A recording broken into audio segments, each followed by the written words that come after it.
The snap, the put down, the swing of the leg. It is on its way. It is good! Cincinnati wins the American Championship.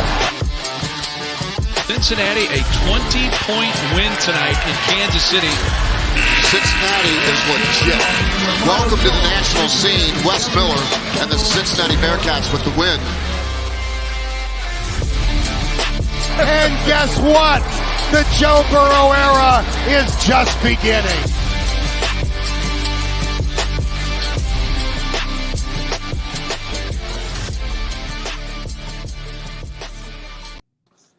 Welcome back. It is another episode of Pardon the Punctuation. And as always, I am Aaron Smith steering this ship with Jeff Howell and the self-proclaimed best producer in the city, Ed Mayhall. But we do have two special guests with us tonight. We have the owner and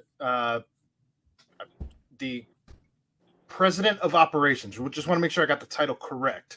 Scotty McDonald and Bryan McGuire of the Cincinnati Warriors, which is the newest addition to the basketball league, perhaps? Yeah, the TBL. Well, we're not the newest. Last year was our first year, so it's been a couple of teams that jumped in after us, but we're in Cincinnati. Regardless, the newest professional team in Cincinnati. That's Absolutely. for certain. So tell us what started this ride. What made you want to start a basketball franchise back here in the Queen City? I felt like, Cincinnati needed professional basketball. We haven't really had anything substantial since the Royals. So, you don't remember the Cincinnati stuff?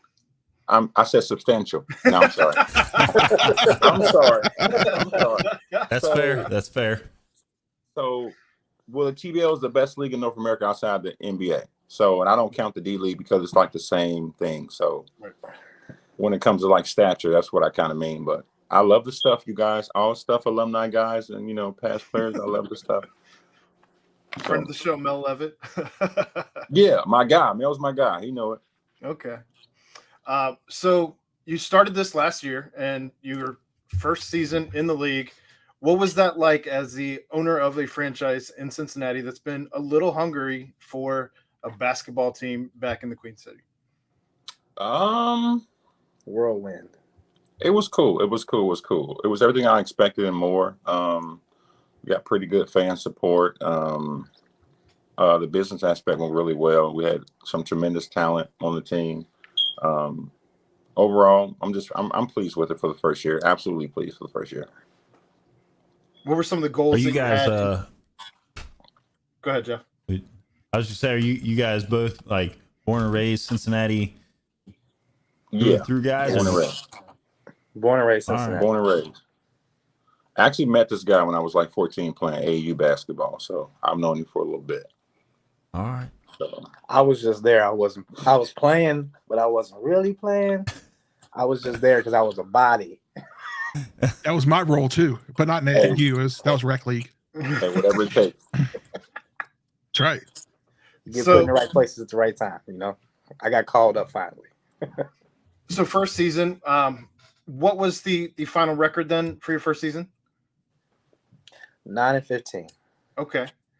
And I know you had some former Bearcats that had some stand-in time with the team, including Geelon Gwynn, including Justin Jennifer, including Coriante DeBerry, who's returning for a second season with you guys.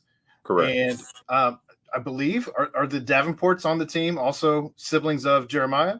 Yeah, they played last year. They both played. We had Mike since the beginning. We acquired Joshua, and hopefully we can bring them two back too. Okay. So what were some of the goals that you had in the first season as the owner of the basketball team? And I guess some of the goals, and did you meet those goals that you had aspirations of? Honestly, we just kind of want to get the word out and put a show on for the fans. The TBL is an exposure league. So we kind of want to, give the fans something to look forward to, put on an exciting brand of basketball, obviously get people in the stands. But the main thing for me was fan reach, because that's the beginning and everything. So, Sure. Totally understand that. And what gyms? I saw that there was like a movement for some different gyms in some different places. So what gyms were you guys filling up as you ran around the city? We started at Course of Sports. We ended up moving to Sports Plus, and we did some like special games at like Woodward and Roger Bacon. And for our home games this year, we're going to do the same thing. We're going to primarily be out of Sports Plus, but we'll probably do some games at Woodward, Roger Bacon, probably Gamble too, just to kind of get in the city and be different places and, try to have a few staple games for different areas.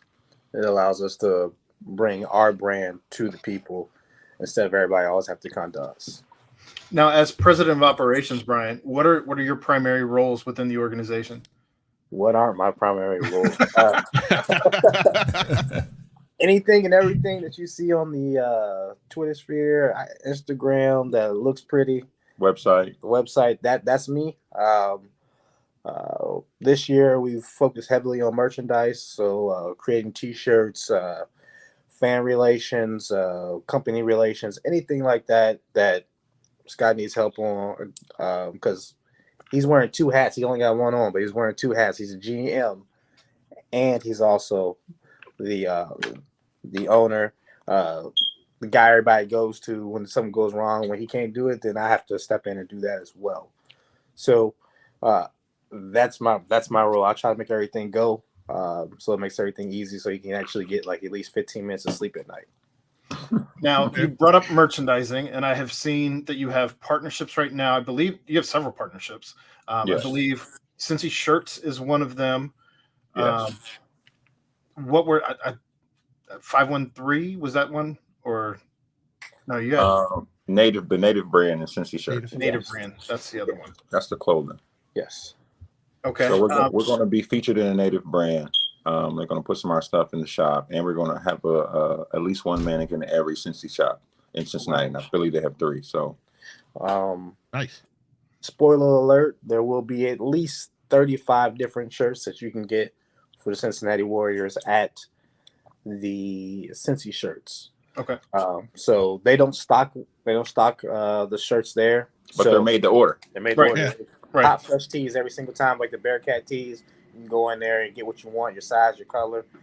They'll print it out for you.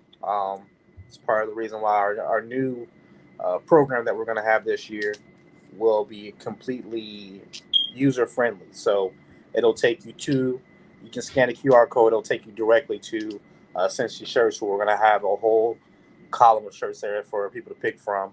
We'll have other merchandise and stuff like that. They'll be at the games, things of that nature. But since we're a traveling show, the greatest show on hardwood, we won't be able to carry as much merchandise as we want because that creates logistic issues and stuff like that. So, did you say there were 35 different shirts? 35 different shirts at the last count this morning. I have a problem. Once I start, I can't stop. So, we got creative genius over here, man. He's sending me designs at 4:00 in the morning. I'm like, dude, I'm asleep. That doesn't mean I am.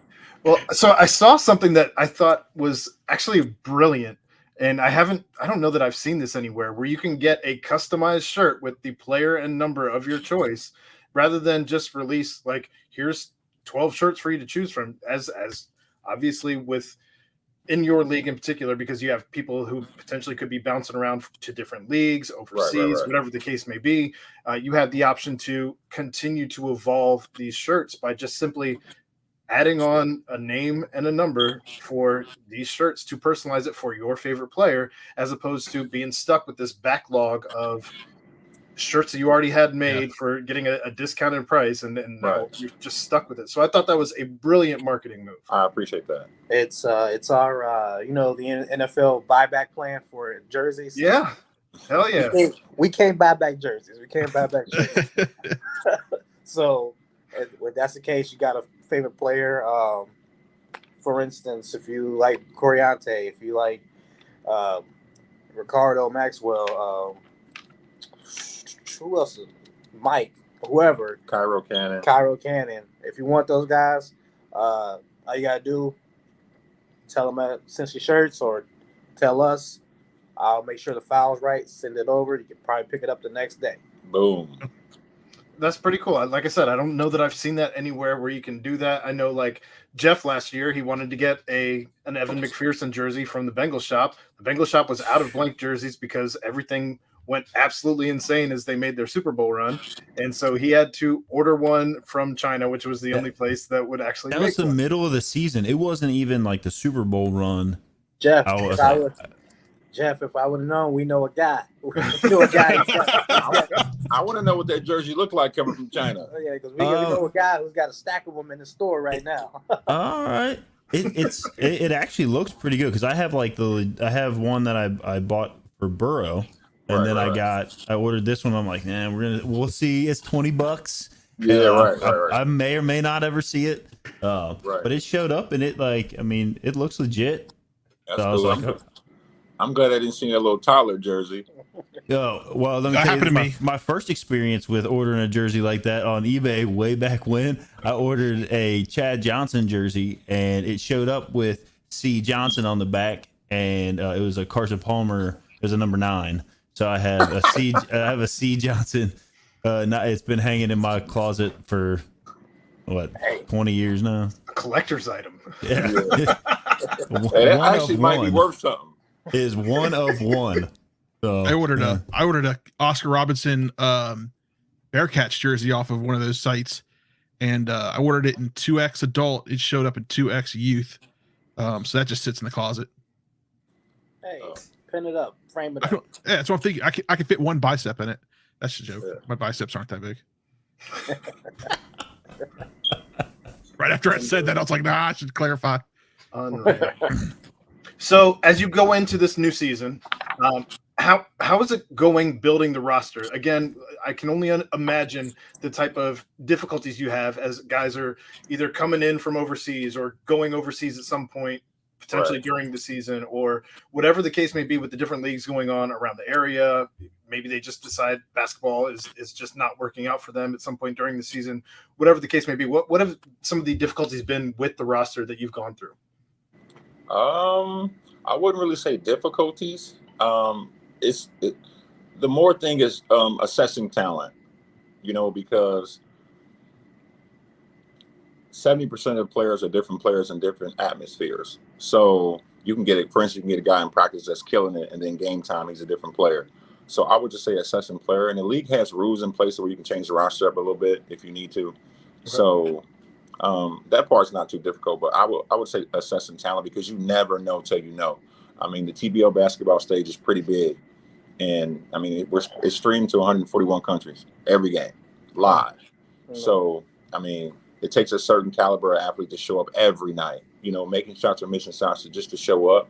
So I think that you just got to find the right fit, man, the right guys, man. Obviously, we want to go with like a pro style, pro size. We want to, put a just certain brand of basketball on the floor. So, to go off of that, we have 50 teams in the TBL. 50 teams. That's 47 in the United States, 3 in Canada. They all vie for one championship. It's called the Lily. It generally ends at the end of June? Yes. June in Las Vegas. That's where everybody wants to get to. So, with that being said, there's one draft combine, but then you still have to be able to find your own players to fill out that roster, because just because you get a draft combine in your area doesn't mean that those players are going to necessarily be able to commute. And we do tryouts too, by the way. And we do tryouts too. Up until the draft, we'll do tryouts too. So last year we drafted a kid from Australia. Okay. He came from Australia just for this. That's bananas. Yeah. I mean, we try to keep him. He was a good player, but he was just a little bit young, because obviously the speed in Australia is different than the speed here, obviously. So, I tried everything to keep him, man, because I felt like it was so unique and cool that he would travel all this way, for this opportunity. So, but he was just a little bit too young, and I might bring him back this year. I don't know. Who knows? Fair enough. I did see Mamadou Diarra in one of the graphics. Did he have a little bit of run with you guys at some point? I didn't see any stat lines with him, but no, he came at the end. So we're looking forward to signing Mamadou next year. Okay. So he's friends with Coriante, and he played with Corey in an alumni game in Michigan. And he's expressed some interest, and obviously we're interested in him. So we're going to try to tie that down to make sure, that's a go. That'll be two big, centerpieces, Mamadou and Coriante, to tie that down even before the season and the draft. So that's two positions we don't have to worry about. Two quality players as well. So absolutely. Very different at the center role as well. Both of them, very different games. Yes. Yeah, for sure. We'll probably do 5 and 4. We need both of them on the floor. We're not going to play that game. We're trying to win this year. So you mentioned that it's streamed to like 141 countries. Is that? Yeah, every game. And is that like a standalone app that people can download for that, or is there just like you just go to the website? Like how do you get access to stream the games? Again, TBL is following the NBA's model very, very closely. I think at the beginning of the year, you can get a couple of games for free by going to the Cincinnati Warriors website and just clicking on there and watching. But eventually, it does want you to buy a subscription. Mm-hmm. And the subscription does not limit you to just the Warriors. So if you like somebody else in a different market or whatnot, you can watch them as well. Although I don't know why you would, because like I said, we're the greatest show on the court. Also, to piggyback off the gentleman we had from Australia last year, if you follow the Twitter, for anybody who's watching this wondering how real the opportunity is to play the TBL, to go to somewhere else to get a significant contract or whatnot, TBL is watched in 141 countries. So that means there's 141 countries that are looking at each one of these players to take them someplace else, to give them an opportunity to further their basketball career. The TBL is the beginning. Scott said something really good last year. He said, we have you for too long. That means we're not doing our job right. We would love to have people just stay and win the Lily every single year and just dominate. That'd be great. We could be a dynasty like that, but we want people to excel and graduate. We'd rather be the Alabama. Unfortunately, I'm an Ohio State guy, but we'd rather be the Alabama Nick Sabans of the TBL than just somebody who puts together a good team that just nobody goes anywhere. Then like the Boston Celtics, where nobody else goes anywhere. Now, with you being set up in Cincinnati, obviously you have kind of some pipelines very close by. You have NKU, you have Cincinnati, obviously. You have Xavier, you have Dayton's not far. You have Wright State that's not far. You have IU's not far. IU, Ohio State. I mean, the list goes on and on within even a 3-hour drive. So with all those pipelines, does that make the job a little bit easier on you as far as building the rosters? Yeah, the rosters are the easy part. Yeah. We have an influx of talent in the area. I mean, the rosters are the easy part. It's picking the right guys with the right attitudes. And this year we're going to focus on the more well-rounded player, meaning marketability, attitude, social standing, a lot of stuff that I don't want to say we bypass, but the first year, you always fine tune things, with the comb and figure different things out. We're looking for high character guys. That makes everything run smooth on and off the court, so.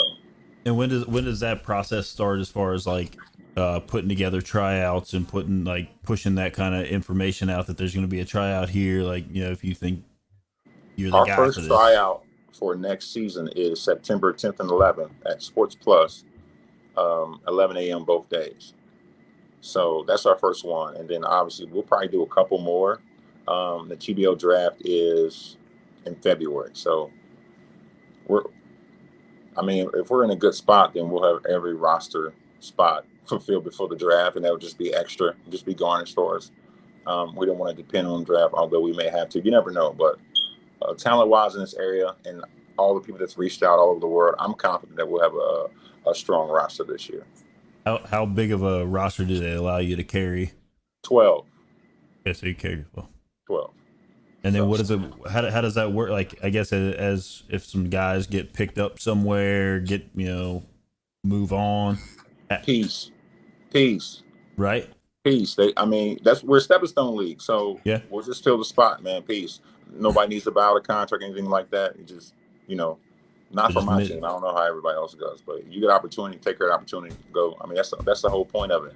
We're trying to elevate everybody. So, are you able to? You just keep your kind of like some contacts of some guys, like this guy leaves, like, okay, we're going to need to maybe grab this dude and this dude, see which one's going to fit better with our team right now and bring those guys in? We had so many talented guys last year. We almost had a full practice squad, meaning an extra 12 guys ready to go. Wow. Just because some guys were so close in talent and ability, it was hard to let a few guys go. So, like I said, the talent, that's I wish everything was easy as that. Fair enough. Now, you said that the season ends in June. When does it actually begin? March. So you're running for, what, 3-4 months? 3 months, 3.5 months, provided you make the playoffs. So what's the off season look like for you then? As this is your second off season technically, as you went through it. For me, it's a break. As soon as it's over with, for me, it's a break. For him. Man, it's a break. Take a couple weeks off and get right back at it. Just try to build up, see what we can do better for next year. And for the guys that kind of like hang around the area, I have the gym available at Sports Plus, and guys want to stay in shape. So, and that's been all summer because I train too. So we've had the gym all summer at Sports Plus. So anybody, especially a guy who wants to return that's been here last year, there's no excuse for a guy coming out of shape. That's the main thing. I would say to guys, anybody watching that want to be a pro, be in shape. Because if you're in shape, you give yourself a chance. No matter if you're making shots or missing shots, you got to be in shape, man. Were you hanging out at the Smith League then? Oh, yeah, for sure. I actually played in it last year. This year I didn't play in it because I was too busy. But, yeah, for sure. I caught a couple games. Peyton is a friend of mine. We had a couple guys in there, too. Okay. Yeah, I know JD was playing. So I imagine just anytime you see Davenport, I feel like you never see just one Davenport, right? Yeah, no. Probably 80% of our guys played in the Smith League. Okay. Yeah. At least 80%. So then what kind of goals, aspirations are you looking at going into your second season and beyond as you prepare yourselves for what's to come? Probably trying to raise our notoriety. That's the main. We want to win this year too. Let me say that. This year we're trying to win. I feel like based on the talent we had, we could have did a lot better. But basically raise the awareness of it's a pro team in Cincinnati, and try to, let everybody get behind it and see how far we can push this thing, But we definitely want to win. And just reach the fans, man. Get a lot of community stuff done. We have some wonderful sponsors. So I'm just looking forward to what it could be based on how we started. Yeah, a really good start. So I'm excited about it. I'm sorry, I asked a whole question while I was on mute earlier, and I didn't mean. You think five seasons in, I'd learn about the mute button. But did I see that you guys did some sort of collaboration with the TBT this year? Yeah, we actually sponsor Adrian Bronner's team. Okay. About Billions in the TBT this year. Nice. Now, Ed, you boxed with Bronner, right? Who, me? I mean, no, Ed. Oh. I mean, if you want to call it that, I mean, I was in the gym at the same time that he was in the gym. I was doing sit-ups while he was in the ring. And of course, when he walked by me, I said, 101, 102, but I was really on number 10, probably something like that. But I mean, if you want to call it that, then yeah, I trained with Broner. Hey, I played ball with LeBron. I was just all the way up in the stands in Indiana. I'm there with you. That's fantastic. So you said that you wanted to grow and all of that. What are some of the steps you're taking in order to get that growth that you're looking for here in this next season? Obviously, word of mouth, social media, community efforts. What else are we doing? We got a lot of things lined up with our sponsors. Something with Whole Again. They're like a great nonprofit in the area. Some stuff with kids. We're doing some stuff with KinderCare. I mean, we're just really trying to basically whatever we could do. I mean, we just got a sponsorship from a church today. So we're just, and they've got a lot of community projects, and I told them whatever they need, we're there. Like we even have a 12-passenger Mercedes Sprinter that we got for the guys. And I told the church guy today, I'm like, man, if you need it, just let us know. So basically just trying to grow the brand, man, in every aspect possible. That's fantastic. Doing a lot of hand-in-hand type things. So we do have a 15-minute halftime. So we do try to provide entertainment for halftime, just people just walking around, getting food or whatnot. So we try to reach out to groups that might want to perform, because then you have groups that might perform. People are going to come see their kids perform, or they're going to come see their friends perform. Yeah. And then they'll say, "Oh, this team is what Brian said, the greatest show on the court. So I'm gonna come back the next game. And get a little fan following, get some cheering going on, build a NBA/college atmosphere in there, and try to keep it going." What was the kid's name that we made a shirt for him for his birthday? He wanted to bring his friends to the game for his birthday party, which was cool, super cool. I forget. And his favorite player was Ricardo Maxwell. And he was at home trying to practice moves, calling him the Maxwell. They were probably our most dedicated family, like a single family. They probably came to 6 or 7 games. They were always really loud, and it was really cool. It really makes you feel good that all the stuff a kid could do. When we got Kings Island, he's like, "I want to go to a Warrior game." So that made me feel good that we're kind of. He had his birthday at the game. Yeah. Yeah, that's awesome. And we made him a shirt. I was on our Instagram somewhere. I don't remember the date. I don't remember his name, which I feel bad because it's great. His last name is Whitner, though. So I remember that. Was it Henry? Henry Whitner, our #1 fan. So we had to shout him out. He was great. Anytime a kid want to bring his friends for his birthday, man, he's aces on my list. So I was happy to make him a little shirt. So I think they were up to something, though, because we did do a giveaway that game, and everybody in his little birthday party won something. It was legit as far as I knew. Whatever it takes, man. And his mom wanted to run the autographed jersey. He was like, "That's mine." And she was like, "Nah." Hey, whatever it takes. That's awesome. So here's a part where you get to shamelessly plug anything and everything that you want to shamelessly plug, and we want to help you grow as much as we can, as you've given us obviously your time out of your evening. So get to the Native brand and get the tickets and get you some gear, get you some on-demand shirts at Cincy Shirts. I mean, we have a ton of sponsors. I can go to Newtown Feed and Supply and get you some feed and supply. I mean, we can do this all day. I know. Put your children in kinder care. It's a great learning environment. I mean, I know. The website is www.cincinnatiwarriors.com. Correct. If you did want to check them out there. Also on Twitter @Warriors513, and on the Instagram they are Cincinnati Warriors. Pretty simple. Is Florence like set up as your rivals, as they are so close? You know what? That was one of our most heated games last year. Like, you could feel the intensity when we played Kentucky. We played the Forces. Yeah. That was one of our most heated games. They have a really good player on their team. Cam Mitchell. We're so close in proximity. It has to be a good game. And all the guys know each other. I mean, obviously, they probably train and play together. They played in the Smith League. So that's always a good outing, the Enforcer Warrior game, because it's just, it has to be a rivalry, whether we want it to be or not. There's no way it could not be a rivalry because we're too close. So, yeah, we did a lot of promo for that game. It was really nice. Also, for the Native brand, the shirts of the Native brand, they will come with a ticket. A free home game ticket. So every shirt you purchase, you get a free home game ticket at the Native brand on the levy. And if you don't get a free ticket, how much are the tickets to the games? $10. That's not bad at all. 5 for kids are free, right? Kids are free, and seniors are like $5. Yeah, seniors are like $5. There's no snack or refreshment that's over $1. Boom. So it's a great night out for the family, right? I mean, absolutely. You can't get And we will have an acting mascot this year. We have one named Leo, but we had to get the costume together. But we will have a mascot at the games this year. Well, be sure the next time that you talk to Mr. Coriante DeBerry, you tell him that you were on Pardon the Punctuation, because he was one of our very first guests that we ever had. He even left us a voicemail for because he was overseas at the time, for our 100th episode. He was here via voicemail. So Corey and has been a friend of the show for quite some time.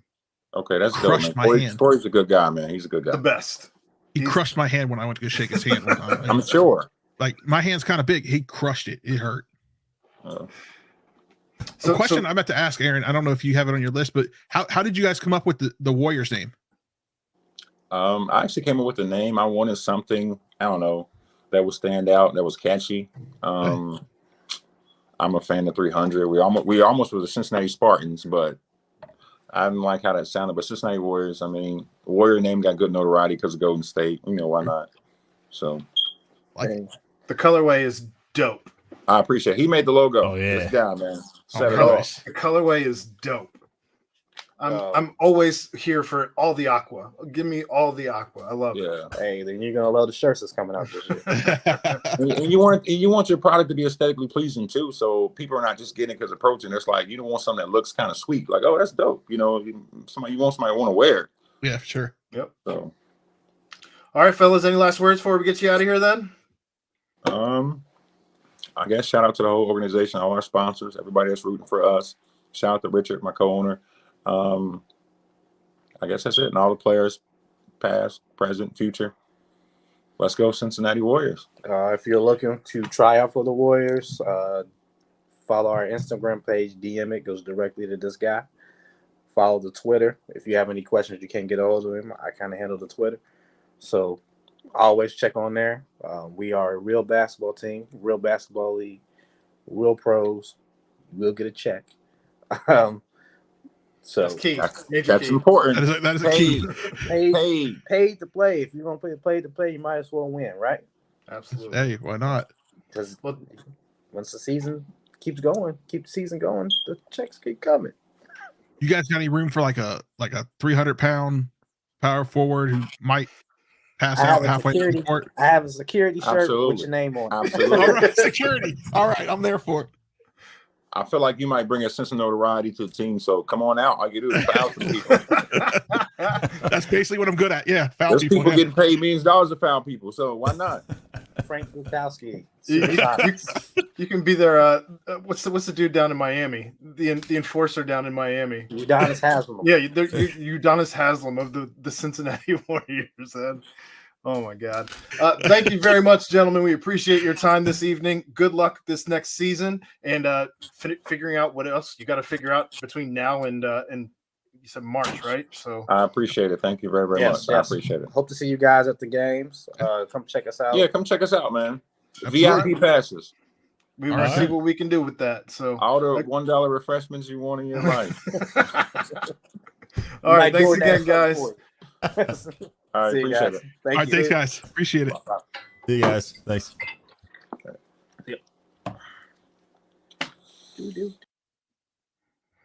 There you have it. The Cincinnati Warriors joining us. That was something different. I saw them on Twitter. I had no idea anything about them prior to that. Yeah.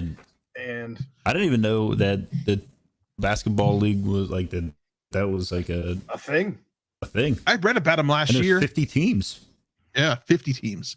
I mean, you see some of the semi-pro football teams that used to be in town, and they would only have like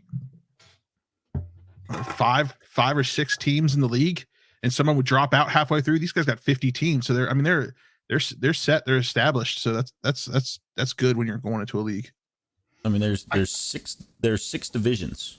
They got the Central, the Lower Midwest, the Upper Midwest, Northeast, Southeast, and the West. I mean, there's six teams and looks like or three teams. It looks like in Ohio alone: Dayton, Toledo, and Cincinnati. Looks like.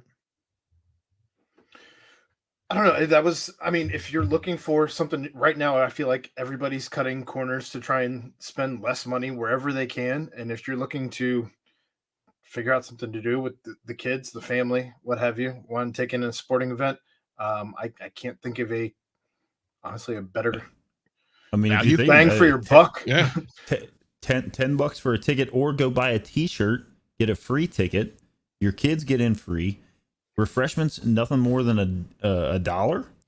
Yeah, that's absolutely insane. And they're what do you say? They play most of their games at Sports Plus, and then kind of jump around to some of the local high school gyms. So that's pretty neat.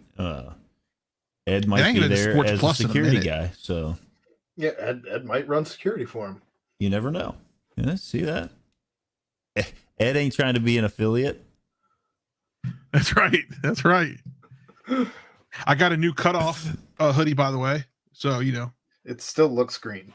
You could have. This one's gray. It's the lighting, but it still looks. It looks super green. It totally looks green.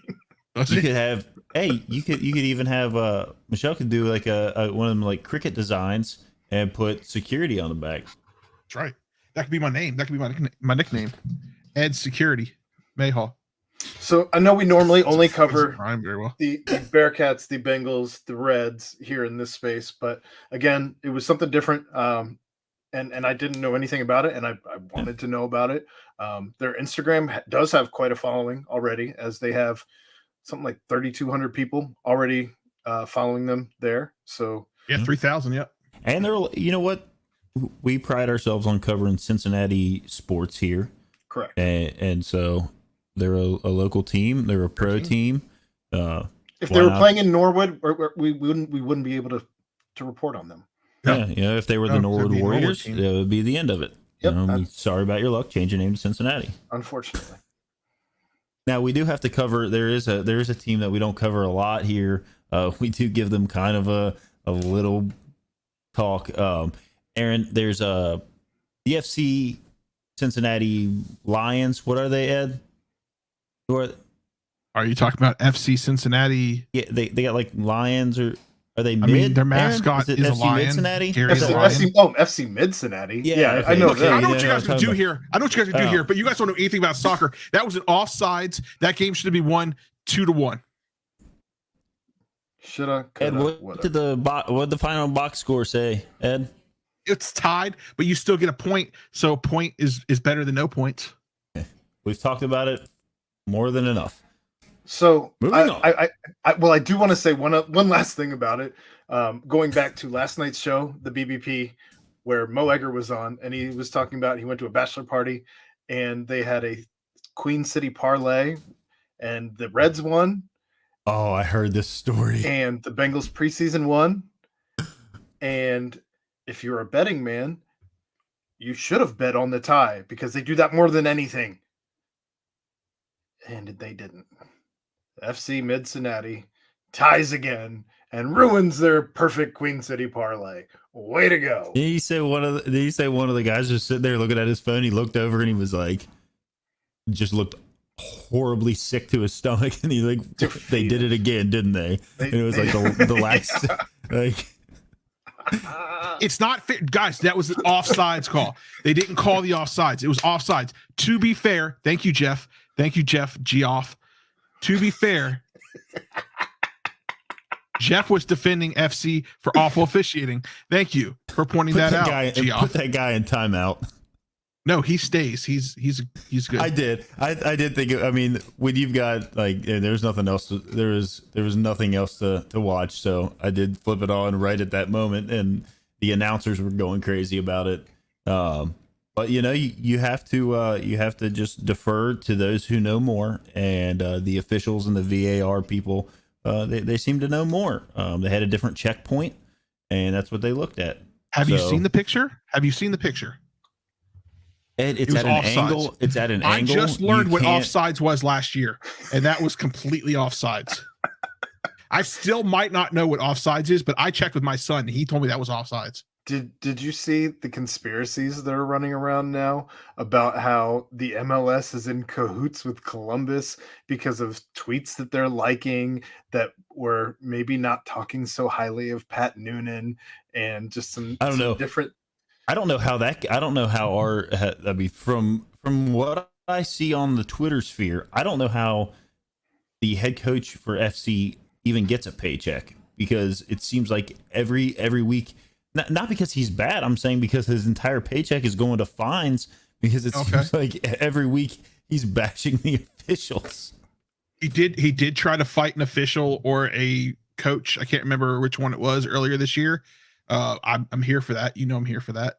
But I wouldn't be surprised. There's a lot of shady shit happening in Columbus, and this could be. I mean, you guys have heard of FIFA and what goes down with FIFA. So the MLS could be like that.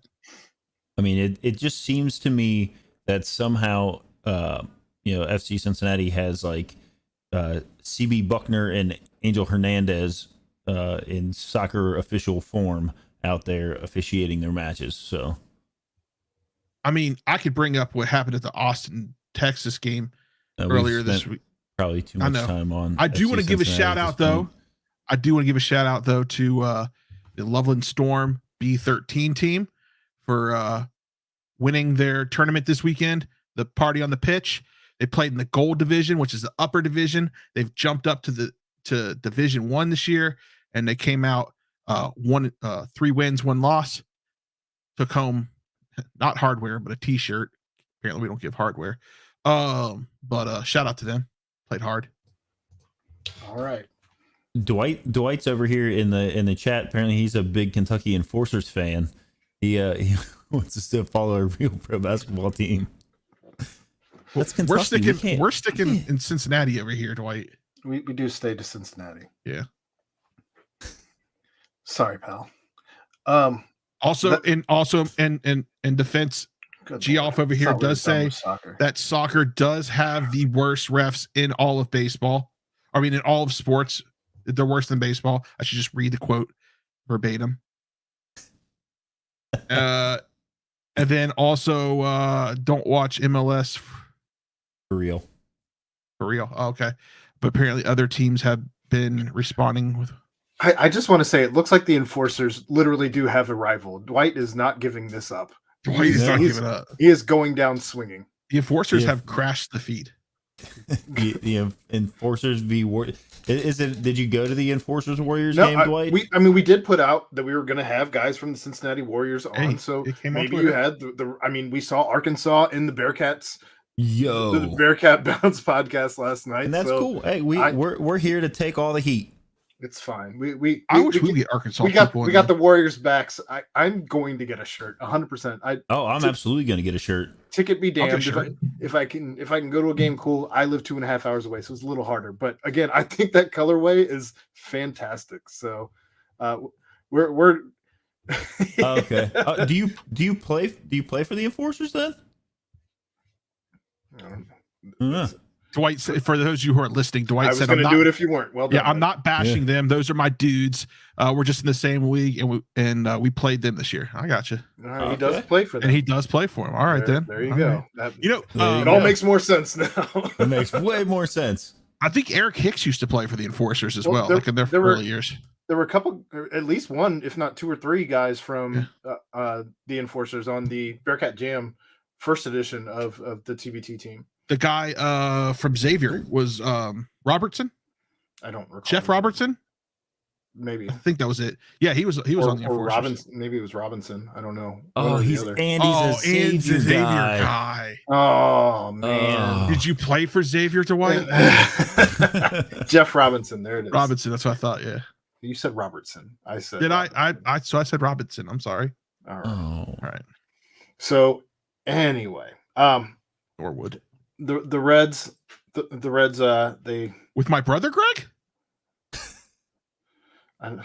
Off the rails. Way off the rails. Sorry. Go ahead. The Reds. Is anyone watching the Reds anymore? Do you actually give them a minute of your life anymore? No. This guy used to go to school with my brother. Oh, there you go. Thanks, Dwight, for listening. No, I don't. I don't even like.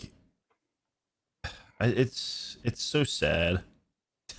I don't have. I've never been like, and I'm usually not at a loss for words. In my entire life, I've never been this disconnected from the Cincinnati Reds. I was more entertained by seeing the pictures of Stevenson and Votto at the zoo on Saturday than I've been entertained by the Reds this week. Even in college, when I was partying my ass off, like I was still more connected to the Reds than I am at this moment in time. It's awful. It's not good.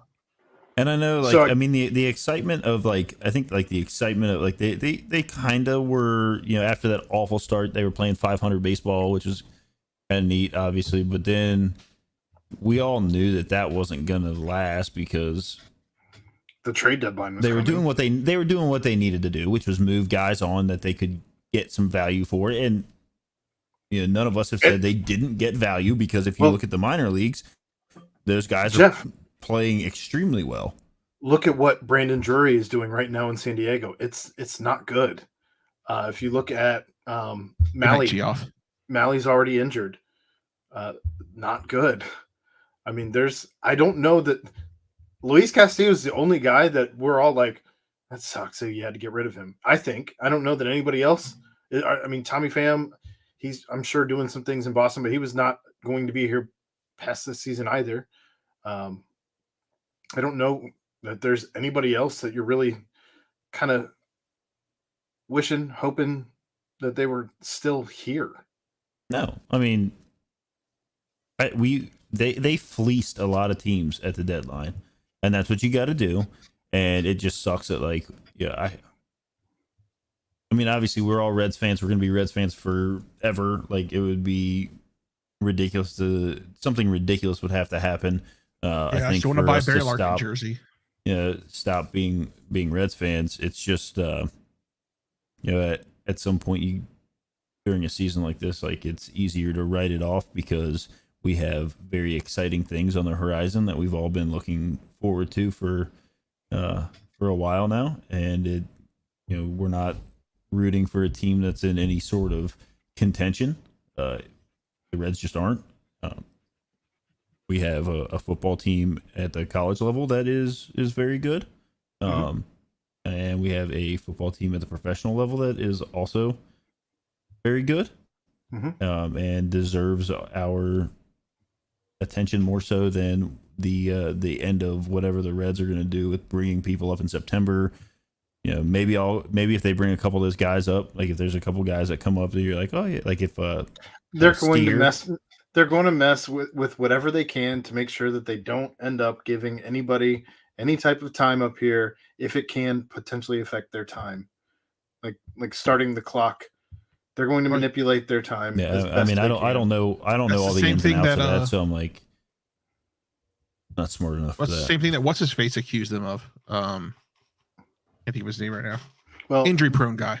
The only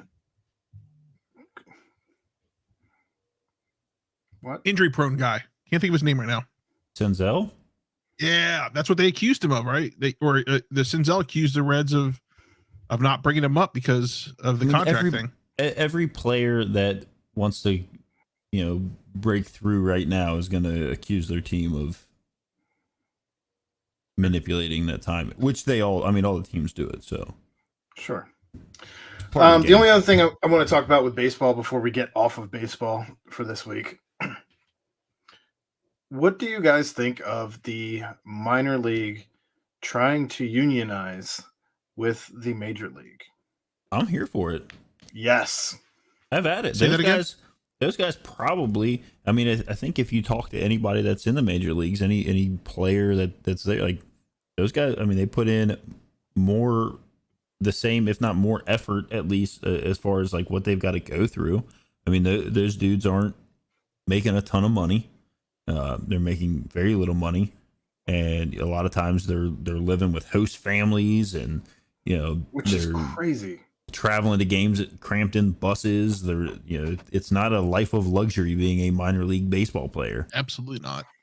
So that's why it's always cool. Like and this is a little off the rails, but like that's why it's always cool when you see a guy like Wynton Bernard in Colorado get his chance at 31.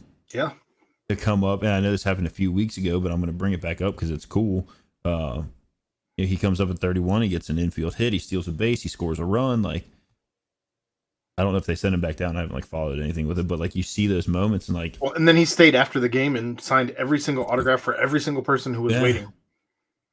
I mean, so like when you see that kind of stuff, and like from stories what those guys go through to like the fringe guys that are in the minors, like they absolutely deserve to have a union and some like bargaining power. Like if the MLB is going to go in and axe, however many minor league teams and say like you can't have this many, and the owners aren't going to, they have the money. I mean, we all talk about it. They have the money to make those guys' lives at least like, livable, give them livable wages and places to stay. Buy an old hotel at least and put them all, like give them somewhere to be where they're not worrying about having to make some kind of rent payment or, you know what I mean? Like, especially with as much as you're moving them up and down and all around and all that, like you're investing in these guys. Like yes. if you want to get the best out of your guys, treat them that way. The fact that only first round picks have the money to do to live, to do anything outside of outside of having to also go. How do you expect a guy that has to go work at a grocery store or something else just to make ends meet? How do you expect that guy to be able to put all of his effort into trying to better himself? How many guys get missed because they just can't afford that lifestyle anymore of going place to place to place and not having the time to train and focus all their energy on the craft of getting better at baseball? Kurt Warner did it. Really? Didn't he? That's what you do. I mean, of course, that's the exception, and certainly I'm not saying it's right. I'm just saying Kurt Warner did it. That sounded like a pull yourself up by your bootstraps type of. No, that's not how it was intended. That's not how it was intended. All right. Way to go, Ed.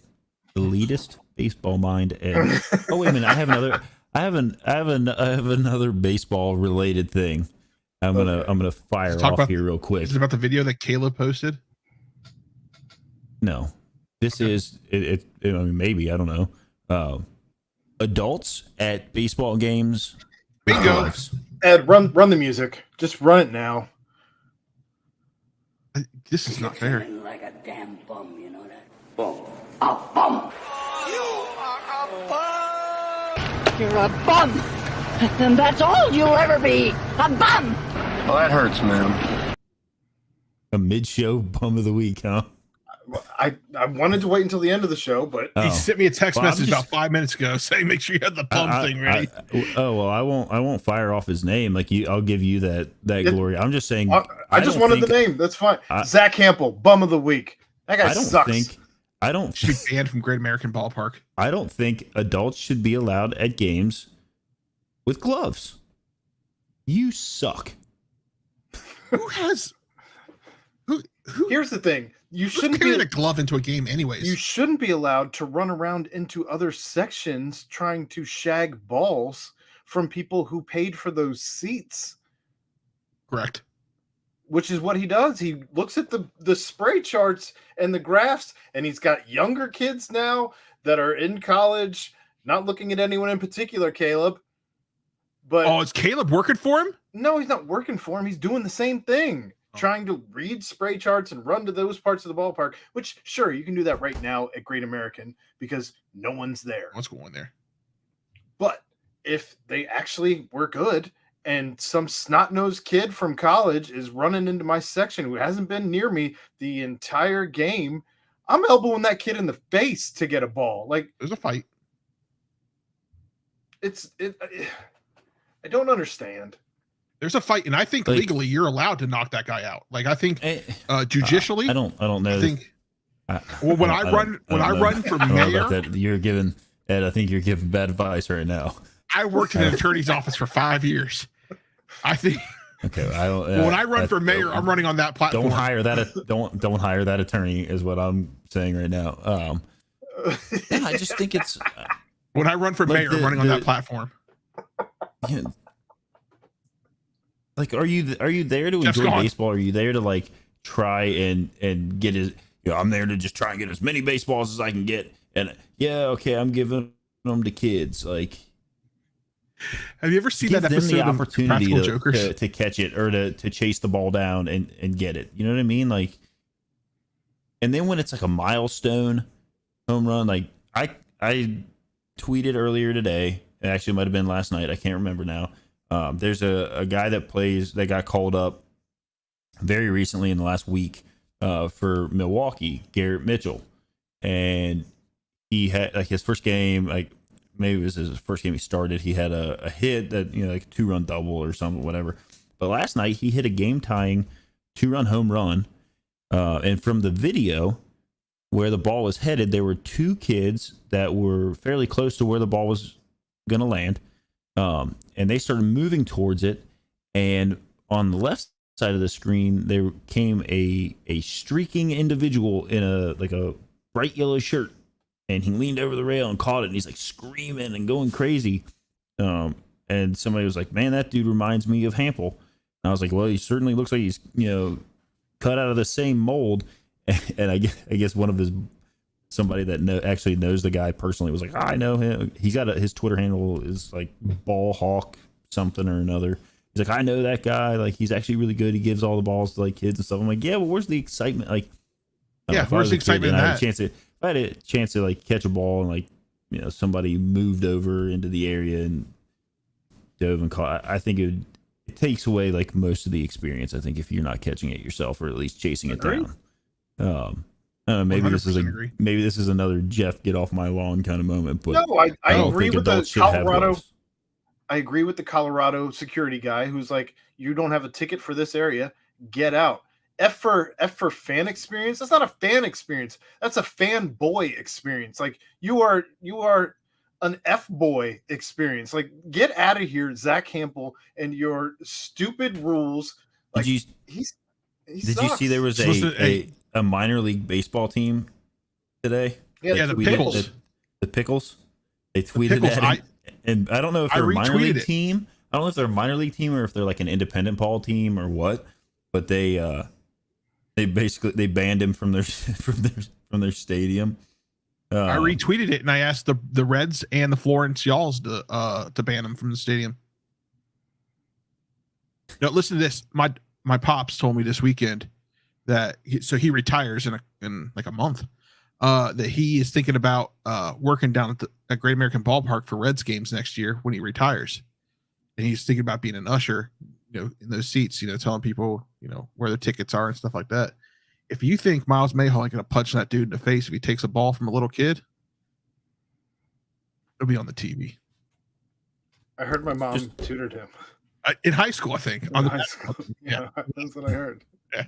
I don't know. I'm just not. I'm not about that. Like, I'm not about that life either. You are giving an F fan experience to everyone that you crowd out or that you're like sprinting around the stadium to get to whatever. Like, yeah, it sucks.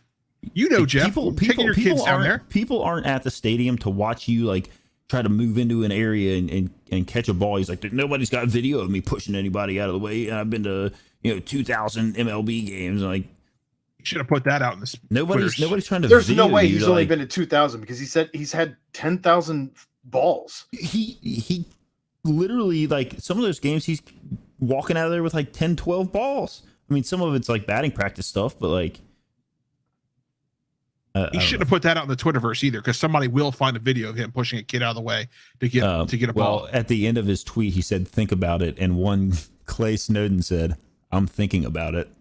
So, if there's somebody that might go through some footage and find it, don't challenge Clay Snowden. Clay Snowden will find that. He will go through every single one of your videos. I think we can all agree then. Zach Campbell, bum of the week. For the year. We're done with baseball. Ugh. Okay. No. No. FC Midcinnati. Continue. No, I wasn't going to talk about that, but I was going to talk about the bananas. No. We're moving off of baseball. Let's talk about the Bengals cuts. Let's go. Kevin Huber. Biggest surprise has to be Kevin Huber retaining. No way. You don't think that's the biggest surprise? Nah. What's a bigger surprise for you, Jeff? That Jackson Carmen's still on the team? Well, that's actually pretty well That's actually played, really good, Ed. That's well played. I'll give you that, Ed. You're welcome. 1 point to Big Ed. And I'll give that point to FC Cincinnati. Now we have a win. It takes you having to make a good point for them to not tie. Yikes. So Bengals did make some cuts. Do we want to talk about the cryptic tweets that went out today? No, because it's sad. It was so strange. All of that was just strange. Go to the go back to the punter thing. Why was that so surprising to you? I think it's because he's so old and Drew Chrisman is so young. I think that's why everybody thought the writing was on the wall. Not to mention the fact that I think you brought up that Huber was still holding kicks for Evan McPherson. Chad told me that Drew Chrisman actually held in games 1 and 3. And well, he's going to have to, right? But it's to see how the comfortability is there. But for me, when I was looking at it, and you start seeing, I know, like when we were in one of our groups, like Coach Cam brought up that the hang time is different off of them. Like there's not enough. Like you can kick the ball, 100 yards, and if you're kicking line drives, like that's not good. If you look over like Huber's career, I don't know that he's really, like, as far as averages, pretty close still from like what he was. I know like maybe some of the back end ones maybe they're a little shorter now. Like his bad ones are a lot shorter than his bad ones used to be. Averaging somewhere around like 40. I think we looked it up, like 43 yards. 43. Which it's like 43.6 or something. Yeah. Isn't fantastic, but his return average against him is, I believe, under 4 yards, which makes perfect sense considering you're not kicking it that far. So then the other thing you got to look at, though, like you start seeing that, are there a lot of times where maybe he's punting where like there's not necessarily a whole lot of, like he's not like punting from his own 10 a whole lot, That's what true. I mean? Like out of his own end zone where yeah, it would be helpful to boom the ball like, 60, 70 yards or something crazy. I just, when you got a guy like that who he's held for Evan all of last year, right? Like you got to take that into consideration, and the familiarity and being comfortable with that. And the Bengals are obviously not in a situation where they're trying to like reload, like they're trying to continue on. And if punting is average at best, but it's giving your kicker, the ability to be comfortable launching balls from 65 yards or 60 yards or whatever, you know what I mean? Being able to keep him comfortable, one less thing he has to think about. He knows the way that Huber holds the ball. He knows how it's going to come down, where he's going to set it, all those kinds of things, and he can have confidence in that. He doesn't. That's one less thing he needs to worry about in that series of events. So I just think the experience that Kevin brings, this is probably going to be his last year. I would imagine it's probably going to be his last year. We'll see. Maybe they look, to the draft next year and find the next great thing, or maybe Drew Chrisman sticks around. I think Drew Chrisman's probably going to catch on somewhere else. Probably. There's got to be, he's not like the 33rd best punter out there. He's probably up a little higher than that. So, yeah, I mean, I know we did Bum of the Week already, and I'm not going to try and revisit that with Matt Ariza, who are we ready to call him Punt Devil now? I mean, yeah. I'm just ready to never hear his name again. Yes, right thank now. you. I mean, I don't.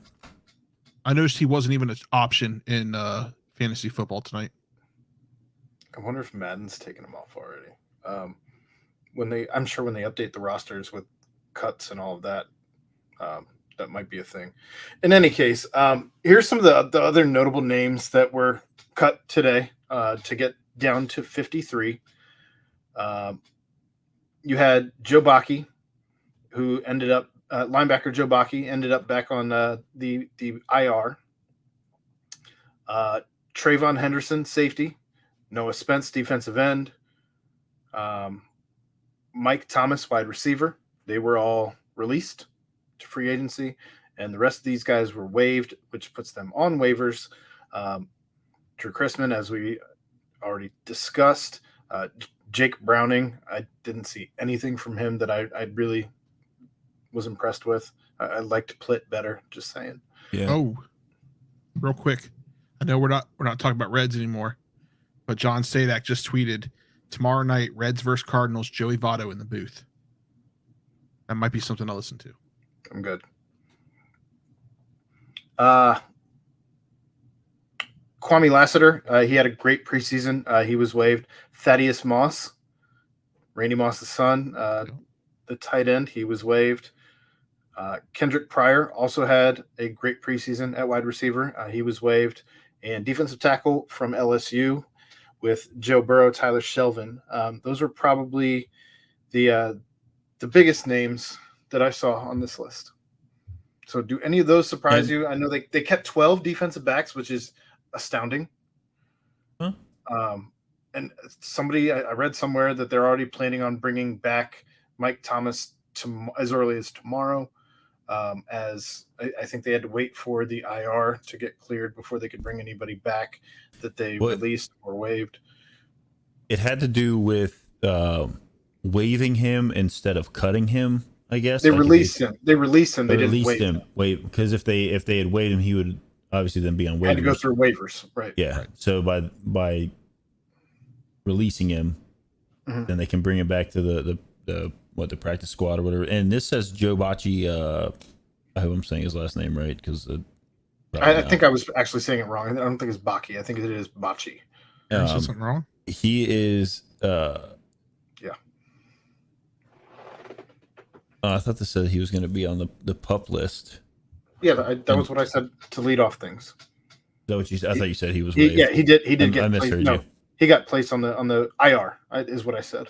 Okay, I missed that then. Yeah, my bad. And it looks like Cam Taylor-Britt is also. I don't think that happened today though. But he's going to be on the IR as well, and Khalid Kareem, the 4-week injured reserve list, so they can rehab and go to meetings. And after September 29th, they can start practicing in a 3-week activation period. So, any of those moves really surprise you? Now that I guess it surprises me a little bit that Tyler Shelvin was just simply not able to translate from college to the NFL after 1 year. Yeah, I mean, well, going back to what our guys from the Warriors said, yeah, like sometimes guys are different in different environments. I like the callback. So, hey, maybe Jeff's he catches on some professional. Maybe he catches on somewhere else, or maybe he lands on the practice squad and works his way up, works through whatever development he needs. That's the difference. Jeff is a difference between a guy who has one podcast and a guy who has 2 podcasts. Shut up, Ed.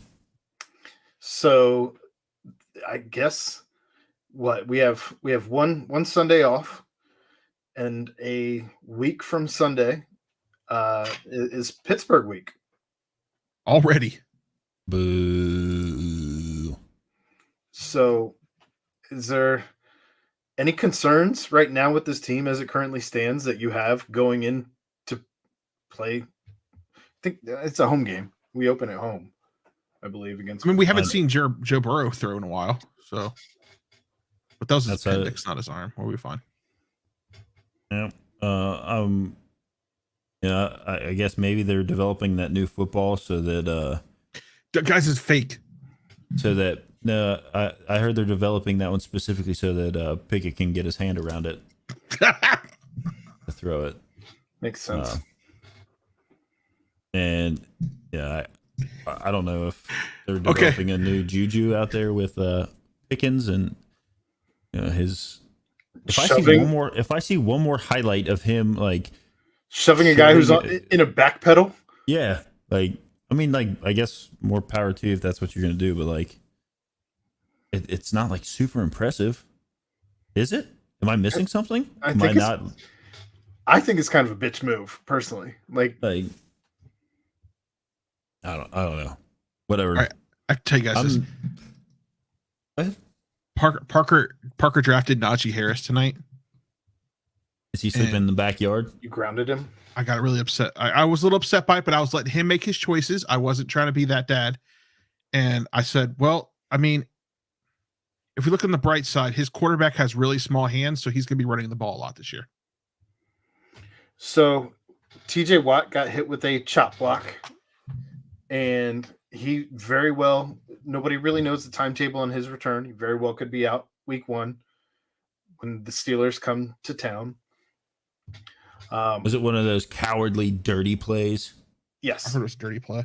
It was. It was one of those same blocks that everyone does, but apparently just what was he doing in with like 3 minutes left in the first half?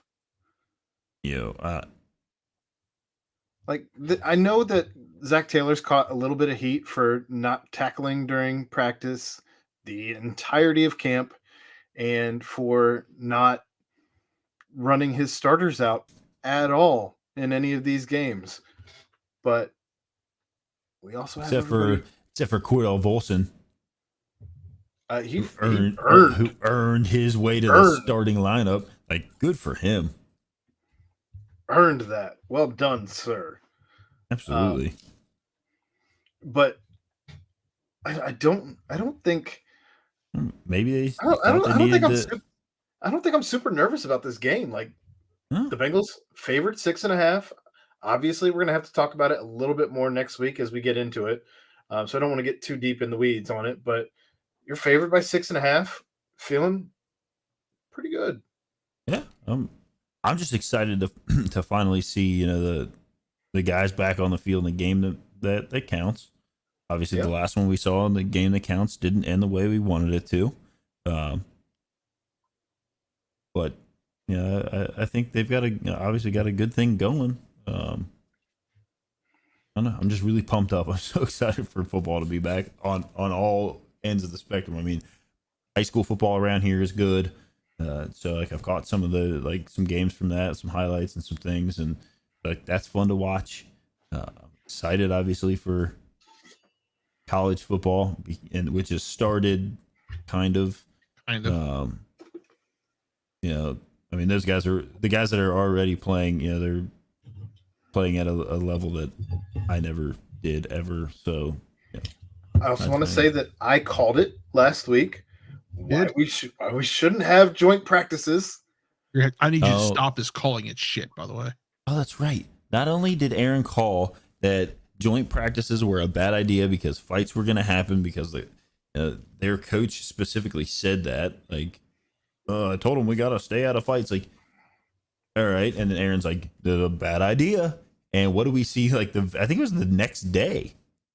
Because the next day was the first joint practice. Yeah, because I just tweeted you guys, or I just sent you guys a message like an hour beforehand saying, what do you want me to clip out from last night? And Jeff was like, clip that now. And then you've got Aaron Donald looking like some kind of clown out there swinging helmets. Like, come on, dude. Did you see that helmet flex though? I mean, yeah, I know. That's what I'm saying. That had to hurt when it hit. Like, what if he hit somebody that didn't have a helmet on? Because like some of those dudes didn't. There was like a coach standing right there. Like, you're a clown. But apparently the NFL can't do anything about it because it was a practice. Yeah, there's some weird. Like, there's and of some course weird the Rams way ain't that gonna do they shit like. about it. There's some weird way that they police that or whatever. And people are like, well, Collins. And like, okay. It was the second day of practice, by the way, not the first day. So Collins rips a helmet off.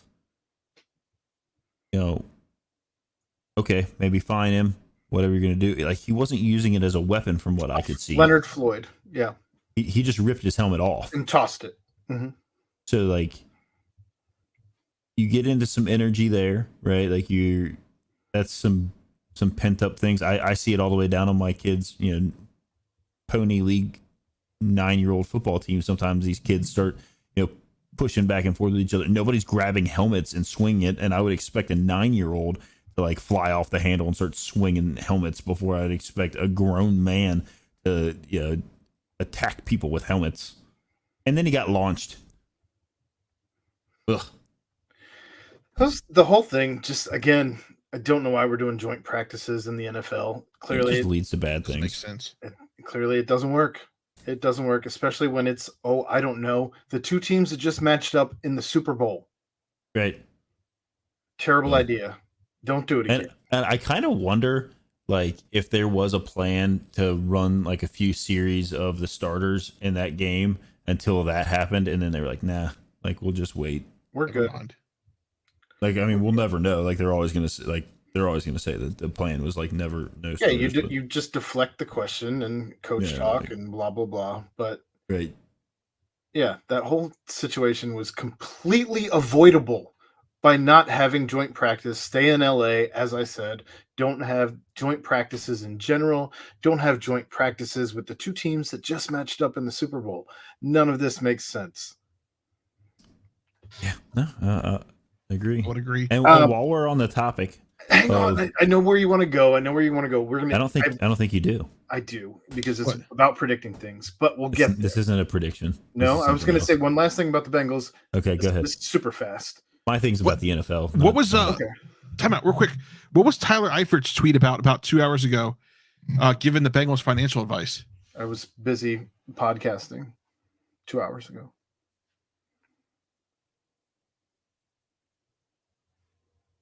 Go ahead.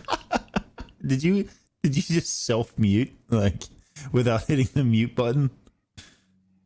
Yes, is the answer. The indoor practice facility for the Bengals. Mm-hmm. Right next to Willy Wonka's Chocolate River.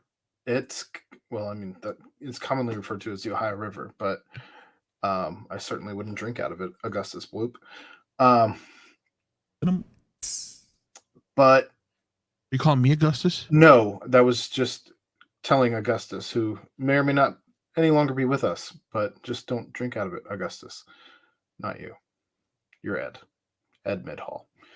Big Ed. But the practice facility is coming along. We got to see some what looked to be some aerial shots taken from a drone, and Ed. It probably was. What, me? I don't have my license. Can't get in trouble for not being over the stadium if you're not over the stadium. Practice field. I'm over the river. It's fine.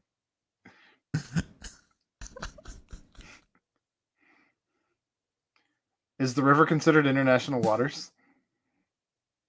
Oh, and Ed left. I wanted to know if it was international waters over the river. Ask the guy who has a drone pilot's license. Why don't you have a license, Ed? I don't have to have a license for the work that I do. You have to have it to fly it around. I'm a hobbyist. Is that not were you hobbying it over the top of a playoff football game over thousands of people? That wasn't me. I was at home watching my kids and breaking chairs. Ed, I don't know, because I'm pretty sure if you go back to those podcasts right after you're correct. I drove downtown after the game. There was an accusation, and you never denied it, and then you started actually saying that it was you. Let's take a vote. All that think it was Ed, say aye. Ed, we need you in the show to provide the comic relief. Plus, Jeff still has this Nokia internet connection happening today. So I don't know what's going on. We lost power here yesterday. Yeah, we lost power here yesterday, and I think that it might have fried my router. That's not good. It's not good. Did you switch to Verizon whole home internet? No, and everything in my house is wired, Ed, so that's why I think that it's probably my router. Ed switched out of Verizon wireless internet for that exact reason. So what did you have on the NFL, Jeff, before we get off of the NFL? Oh, no. I was just going to mention one of our illustrious alumni from the University of Cincinnati, who's now in the NFL. Sauce Gardner has a new thing called Sauce at B-Dubs. And Ed had a fantastic idea to taste test it idea. and no, it was totally my idea. And throw it live, which was a fantastic idea. And then Aaron put into the universe that Ed was going to end up with dry wings. And what did Ed end up with? Because they weren't releasing the sauce until you saw Twitter. You saw Twitter until August 31st. Then why give me this receipt that says sauce on it? It does. They made the mistake. They put it available in the app. I could have selected it. I looked at it. I was going to wait for Ed's review. And then when he went live, which I'll give you credit for going live, still, Ed. Those big dry of you wings. with dry wings. Well, I had to explain what was happening. I couldn't just say I'm going to go live and then not go live. And then, then I decided to order Chipotle, and I get over there and they've got a sign in their window that says, "We've only got chips and salsa, nothing else in this entire store." And I was like, this is What awful. are we doing here? Bum, you know that? Bum. Yeah. A bum. You're a bum. And that's all you'll ever be. A bum. Well, that hurts, man. So yeah, that PTP lunch hour sucked. Aaron was like, I think I'm just gonna order food in. No, I didn't even. I made a sandwich. You just made a sandwich. Yeah, that's probably the safest, smart route to go. And then all night last night, I'm just trying to watch TV, and I got people tweeting me pictures of sauce that they got in Westchester and in I guess the West Side. Huh. Well, at least you brought it to light that you didn't get it. So maybe they went there and they were like, "Look, if you're releasing it tomorrow, it's on your menu already. I know you have bottles in the back. Put sauce on my wings." That's what I'm saying. Like, but also like, why? Did you not check when you got to the store? No, I thought it'd be like this cool thing where I open it up here on live on TV, so we get the live online, so you get like the first reaction to what the sauce looks like and all that kind of. You know what I mean? Like, but you opened it before that because you knew. I did. I opened the bag because I decided last minute that's probably not a good idea, and then I opened it and there it was. I think Hunter's asking you a question in the chat. Didn't you tweeted that out? Yeah, that was it. So I started putting hints out there that you got to be shitting me that this is dry wings. So I mean, anyways, I have tomorrow. They have on the books. She said she was gonna put my name on the books. Hold on? Let me put this back in the reverse. Why BW3 worker did you not, sir? We don't have that sauce. Did they put any sauce in there? No. So you had totally. I had dry wings. I had to get some barbecue. I told you they were gonna be dry. I had to give some competition barbecue sauce that my brother had given me like a couple weeks ago. He said, "Try this." So I guess I was gonna try it on these dry wings, and I had to. Jeff, I hear that there's a Reddit, somebody who claimed to work for B-Dubs on Reddit that says the sauce is merely a combination of Asian zing and sweet barbecue. Ooh. Now that said, who knows what the ratio of one to the other is? But I also read somebody on Twitter say it was not spicy at all, but they also concurred that it was a like that combination. They felt like it was that combination. But tomorrow it's on my books. It's on the book spare at the BW3s in Milford that I can go pick up 6. So I have to call them first. I can't through the app. I don't get a code. I have to call them first and tell them I want my 6 wings with the sauce on it. And then so tomorrow at lunch, it's totally not happening. Your name is not on any books. They're gonna be like, "Who are you?" Also, Michelle, are you gonna walk in? Are you gonna walk in and be like, "I'm the guy here for the sauce"? Would they start selling the sauce in the bottles? Do you slap your belly when you do that, right? Like, I'm here for the sauce. That's not what I did at all. But she has a $100 gift card to BW3 that I will be using on a bottle of the sauce when it's actually bottled. I don't know that. I haven't seen anywhere that they're bottling. Hold on, Chad's here. Hi, Chad. You son of a bitch. What'd I do? What'd you do? We laid claim immediately that we were going to debut sauce, and you jumped the line. You jumped the line, Ed, and that's what you get. Karma's a bitch, Ed. Karma's a bitch. Line jumping is not a sport here at Paramount's Kings Island. Apparently, also not with sauce. Line jumping. We said we're going to do this live on air as a team at Bearcat Journal and you tried to ruin the content. And you know What's what you that got, Ed? You know I'm what an you got? affiliate. You got naked fucking wings. It doesn't matter. I'm an affiliate, not a partner, so I don't follow BCJ rules apparently. Yeah, you know why you're an affiliate, not a partner? Because he eats boneless wings. Because you eat boneless wings and you try to jump us in the line for content, and that's why you're an affiliate, not a partner. I figured out what happened.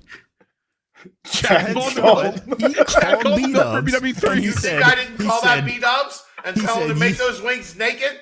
He said you sent him home He with Venmoed a that. receipt that says sauce and naked wings. He I'm Venmoed evil. the manager $15 to make it happen. I'm evil as shit. You're welcome, Ed. Your name on He said, and when he calls to complain, tell him you're going to put him on a list. And Ed's Kelly like, just walked into my office and said, "What's going on? Is everything okay?" Ed's on a list for free wings. That's what it came out to. Ed's dead, baby. Ed's dead. I'm just really excited for Ed to walk in there tomorrow and be like, "I'm here for my wings," and they're like, "We don't know who are Aaron, you." Jeff, Ed. Aaron, Jeff, Ed. Yeah, Ed tried to double cross me. That's what happened, honey. Ed tried to double cross me with the sauce. And I can hear you with the door shut, loud and clear, the TV on and everything. My ear's still clogged and that. What the fuck? She thought legitimately there was something serious going on. I mean, it kind of in my office. and instead, Ed got naked wings. Yeah, you got naked wings, bitch. Yeah. You know that Jeff was hyping me up the whole time. I was hyping him up. Jeff was hyping me up the whole time. Chad's here just in time for Arkansas Week Talk. Just my setup, man, in this situation. Yeah, Chad, you made it just in time for Arkansas talk. I don't even care. I've done so much Arkansas talk. I'm so tired of Arkansas already. How many? God. Did you see one of the chapters that I made in the time codes? No, I haven't seen anything about anything. Justin and Chad have been on all 65 Fayetteville radio stations. Unbelievable. I saw somebody tonight that had one of the people that had me on their podcast. There was 4 people watching it. I'm like, yeah, this is where we're at right now. You've made it all the way to the last Arkansas podcast. Yeah, the last Arkansas. We are done. Good. That's amazing. Yes. You saw what is with their crazy sense of entitlement? Does it just come from the fact that they can chant SEC? Yes, the SEC. That's more than anything. We'll have. You know what I'm having? You want to know one of the most awesome little snacks you can have? That's really terrible. Sauce? No. Okay. Frito scoops, right? Oh. Ooh. Philadelphia cream cheese. Good. Just straight up. Oh yeah. I'm not here for any of that. What? It's missing the rest of the skyline dip that goes with the cream cheese, but Well, of course, but this is the quick version. That can still be good. Yeah. Was Tonk on the BBC last night? Like the British broadcast? The British Broadcast Company? I don't believe he was on the British Broadcast No, I Company meant to say last night. BBP. My bad. No, his dog apparently. He sent me a message today. He wanted to be there last night, but his dog got sick, and he had to take him to the doggy ER. You invited Tonk onto sad. the 100th episode, but not me. No, he was just going to be in the chat. Okay. As he always is. He's always in the chat. Ed, It's you in don't the get chat, right? invited. You don't get invited onto the show when you jump the line. I mean, imagine thinking I'm gonna do this before anybody else, and then thinking I'm gonna invite you onto the 100th episode. Ed, you tried to jump us, you tried to make this a Ed thing. I didn't know tried- you were doing it. That is a lie. That is a goddamn lie. I didn't know before I tweeted that I was going to get it and taste test it live. I did not know that you had already said it. I literally saw that afterwards. We sent it to you before. You made the order, Ed. Where'd Jeff go? He's over it. Yeah, he's over it. Yeah. He fixing his McDonald's internet? Who knows? See, now he's out. Jeff, do you need me to put you back in? Son of a bitch. You dirty son of a bitch. Oh. He left again. He just wants to be in. Well, he's going like this. I don't know if it means put me back in. I don't know what that means. Put something in the private chat, Jeff. Put him back in. You put me in and then you took me right back out. Well, I didn't know what that meant. I didn't know if it was like, no, don't put me back in. No, I didn't know if there was an emergency. No, I left to allow for less talk while you got scolded. Unreal. All right, so that brings us to our last topic, which is Arkansas. And the line went back up again today, Chad. Interesting. I saw How far? 6.5? I saw it earlier today at 6, I think. I mean, 6 was kind of the commonplace it was last night. There were a couple 5.5s, but for the most part, it was 6. But it started at 7.5. I'm checking right now to see what the actual line is currently. The one I'm seeing right now has it at 6. At 6? Okay. So then, yeah, then it's what it was earlier today. I think it settles at like 4.5 or 5. I think that's about right. ESPN gives us a 40.4% chance right now on their FPI. It's going to be a good. I don't think anybody from like UC's like fan base, like if you saw Cincinnati's like gonna kill them, right? Like if you saw the way that like Arkansas fans are like that I've seen out there talking, it's like they think that we're going to lose by 41. They use but it's like they have this like feeling that UC fans are out here like, oh, Arkansas's garbage. Like, why did we even schedule them? We might as well schedule the MAC team. And like UC fans I'm talking to are like, no, this could be a good game. Like, it's going to be a hard fought game. Like, this isn't a shoe in. And you would think that Arkansas, like the way Arkansas fans are talking, like they think that UC fans are like trashing Arkansas and saying like, horrible things. And that, right. I actually remember back a few weeks ago, somebody was like, oh, you think you're going to come in here and take over our stadium? And Chad actually responded like, no one has said that. No one's ever said that. That hasn't been a thing. We did it at Notre Dame because it was at Notre Dame, which is a stone's throw away from Cincinnati by comparison to Arkansas, and B, because Notre Dame is a destination stadium. Like it's an awesome place to watch a football game. You want to go to Notre Dame to catch a game, and if you get to do it watching your team, then that's awesome. All the better. And Notre Dame fans are used to selling their tickets for a game and getting a, not expecting it to be taken over by the other team. I don't think that's a normal thing that happens in South Bend. Right. No, it's something that has happened.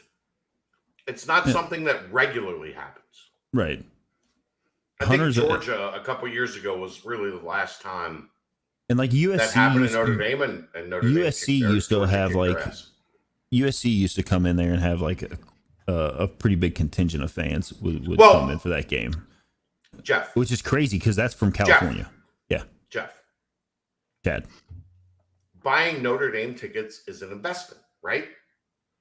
Yes. There are going to be situations where you can sell your Notre Dame tickets, your season tickets. You can sell 1 or 2 games and make all of the money back. Oh, absolutely. And then you go to the 5 games for free, essentially. That was the Cincinnati game for Notre Dame because Notre Dame fans didn't believe in any realm of possibility that Cincinnati was going to come in there and win. It was a good opportunity. Yeah. So you sell your tickets to all the people from Cincinnati that wanted to come to the game. You win. all those people go home mad, like Ed when he gets a box of naked fucking wings.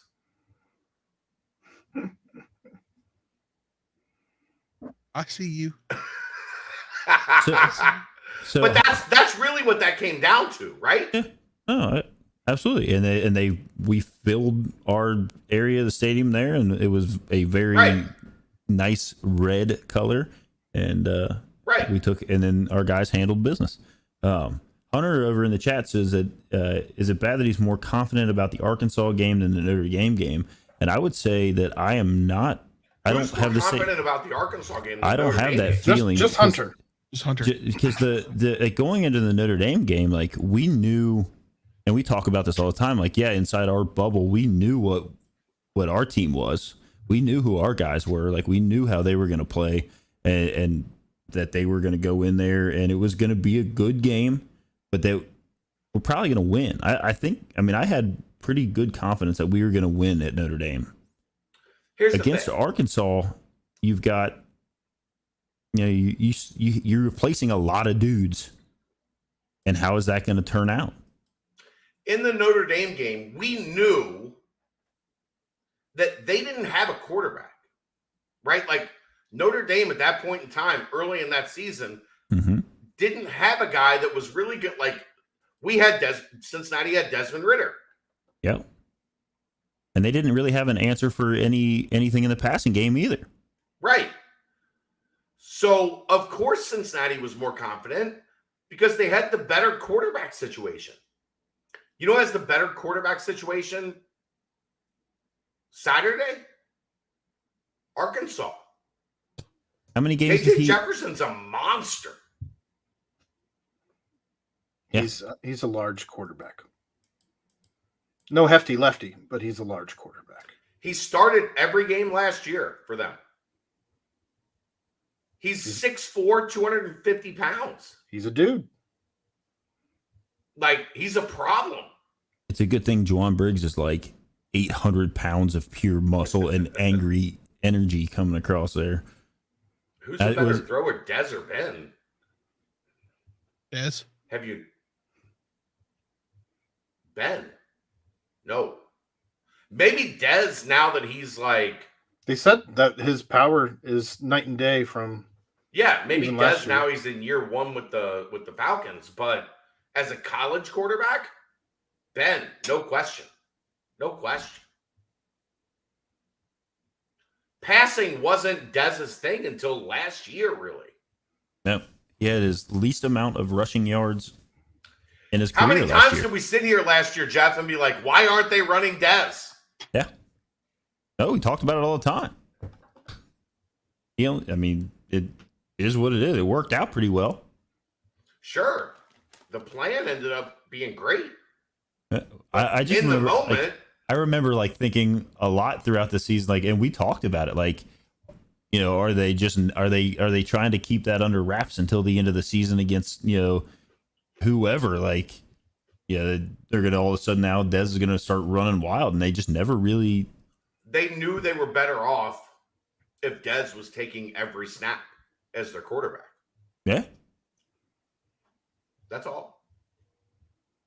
Are there any injury concerns for UC coming from Matthew? No outgoing glaze. I don't think anything's been put out there publicly, and we won't. If we're not going to talk about who the quarterback is before week one, I doubt there's going to be any injury reports before. If you look at a depth chart that gets leaked out there and put out there, and the word "or" is on there more than any other word, like they're not going to tell you anything about an injury. What'd you think about my zinger today, Jeff? Did I miss a zinger somewhere? I was busy today. I had some. In the Luke Fickell press conference.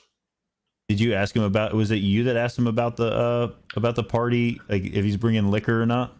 No. Who asked that question? Because I know you said you were. Keith. That was Keith. Oh, okay.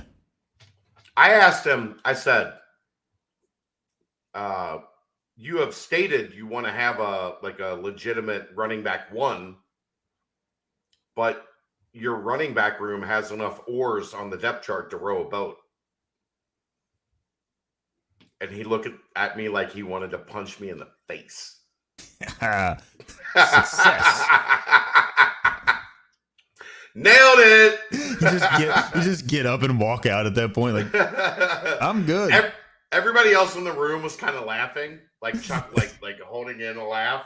And Luke looked at me like, I'm going to kill you. And I was like, yeah, that was the perfect question. It's true. I mean, but we talked about it on here, dating all the way back to when we found out that Ben Bryant was transferring here. That they would never, like, what purpose does it serve to announce who it's going to be? We can all speculate at this point one way or the other, like with maybe a little more certainty. I think it's going to be Ben.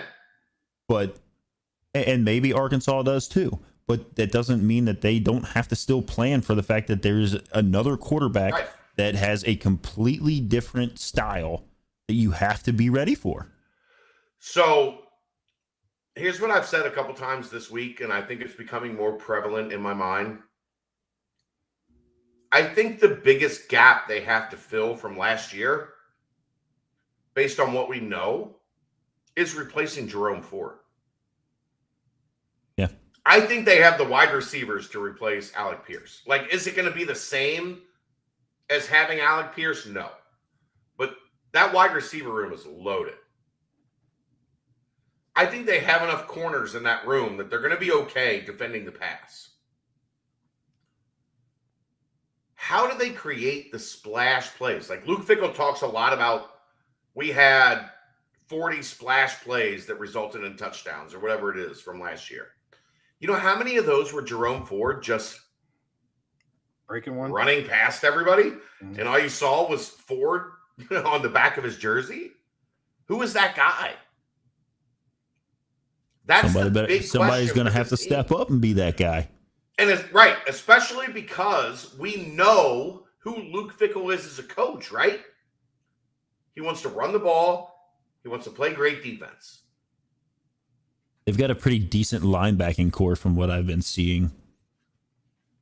I mean, I think that goes back to, like, can this team rebuild or reload? Yesterday, PFF rated them the number 2 linebacking core in the country. And yesterday, when I interviewed Pete Thamel, he thought that the linebacker, the tight end room was the number 2 tight end room in America. Pretty good tight end room. So think about this, Jeff. They lost 9 guys to the NFL. Right. And going into the season, they have the number 2 rated linebacker room and the number 2 rated tight end room in America. Well, look through all those preseason. I mean, I know we talked about it a few weeks ago on the show, Aaron, like all the preseason award watch list guys. Like you don't have a team or a program. Like I know Luke talks about like building, a top 10 team and a top 10 program, and you don't get to that level. Like you don't make it there without first starting to have guys that in the preseason are noticed on a national level as saying like, that's a guy. And it's not like a flash in the pan kind of, okay, they've got this one wide receiver that decided to sign there. And he's really, really good, or he transferred there, or whatever. Like you have to have multiple of those guys, and that's how teams win championships in the NCAA. They have numerous guys that go to the NFL. They have numerous guys on watch lists. As you say that right now, I think that there is a real possibility that this linebacking core has 3 future NFL guys. I don't think that's crazy. I know that you're not super high. That might be low. I know you. Well, I didn't want to. I didn't want to say 4 or 5 because I was worried that was getting a little crazy. That was getting a little homer.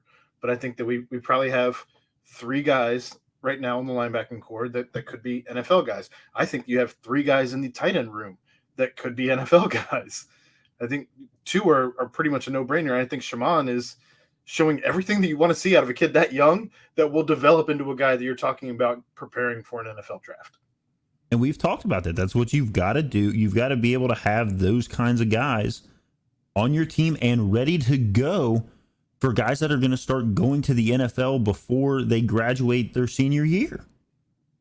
You have, like, if you're sending guys to the NFL early, guys that are coming out early to go to the NFL, which has happened here now recently, 2 years in a row, you've got to have dudes behind them that are just as good to fill in when they leave, ready to, pick up and take over where they were already at. And that's kind of what Chad's getting to with Jerome Ford leaving.